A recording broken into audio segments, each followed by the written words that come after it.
আচ্ছা, বাড়িতে ব্রেড মানে পাউরুটি ফ্রিজে আছে তো? যদি না থাকে দোকান থেকে একটু কিনে নিন আর বাড়িতেই বানিয়ে নিন।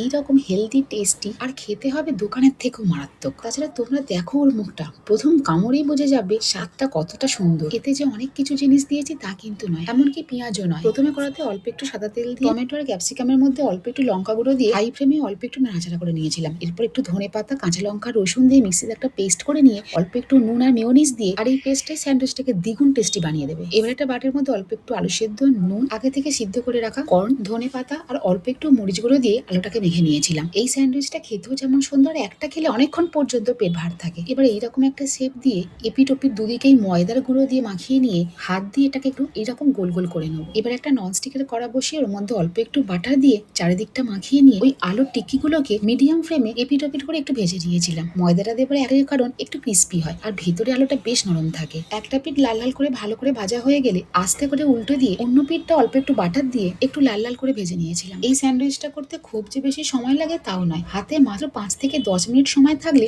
বাড়িতে এরকম সুস্বাদু স্যান্ডউইচ দোকানের মতো বানিয়ে নেওয়া যায়। এইরকম পাউরুটি থাকলেও হবে, আর না থাকলে বাড়িতে যে নর্মাল আমরা পাউরুটি খাই সেই দিয়েও এই স্যান্ডউইচ হয়ে যাবে। প্রথমেও ব্রেডগুলোকে বাটারের মধ্যে একটু এদিক ওদিক করে নেওয়া যেতে পারে, কিন্তু আমি সবকিছু দিয়েই তারপর বাটারের মধ্যে একটু ভেজে নিয়েছিলাম। এবার একটা ভালো স্যান্ডউইচ করার জন্য যা যা দিতে হয় সেগুলো একটু দিয়ে দিয়েছিলাম। প্রথমে বাটার, তারপরে যে পেস্টটা তৈরি করে রেখেছিলাম সেইটা অল্প একটু দিয়ে ব্রেডের মধ্যে এগুলোকে একটু স্প্রেড করে নিয়েছিলাম। তারপরে যে টিক্কিটা ভেজে রেখেছিলাম সেইটা একটা করে এই ব্রেডের মধ্যে দিয়ে দিয়েছিলাম। এরপর প্রথমেই যে ক্যাপসিকাম আর টমেটো কুচি লঙ্কা গুঁড়ো দিয়ে নেড়ে রেখেছিলাম সেইটা এবার দিয়ে দেবো। তবে গ্যাসের ফ্লেমটা বন্ধ করার পর এই টমেটো আর ক্যাপসিকামের ওপর স্বাদ মতো নুন দিয়ে দিয়েছিলাম। আগে দিইনি কারণ প্রথমে দিলেই টমেটো থেকে জল বেরিয়ে যেত। এবার ওপরে একটু শসা আর কেচাপ দিয়ে আর একটা ব্রেড দিয়ে স্যান্ডউইচটাকে মুড়ে দিয়ে অল্প একটু বাটার দিয়ে ওই একই কড়ার মধ্যে এপিট ওপিট করে একটু লাল লাল করে ভেজে নিয়েছিলাম। প্রথমে যে পেস্টটা করেছিলাম সেই পেস্টটা একটু বাঁচিয়ে রেখেছিলাম এখন স্যান্ডউইচটা দিয়ে খাবার জন্য। এই পেস্টটা স্যান্ডউইচটা দিয়ে মাখিয়ে খেতে দারুণ লাগে। আর সব থেকে ভালো ব্যাপার হলো ছোটদের টিফিনের জন্য এটা একটা দারুণ খাবার। রোজ একঘেয়ে একই রকম পাউরুটি খেতে খেতে যখন বিরক্ত লাগে তখন বাড়িতে বানানো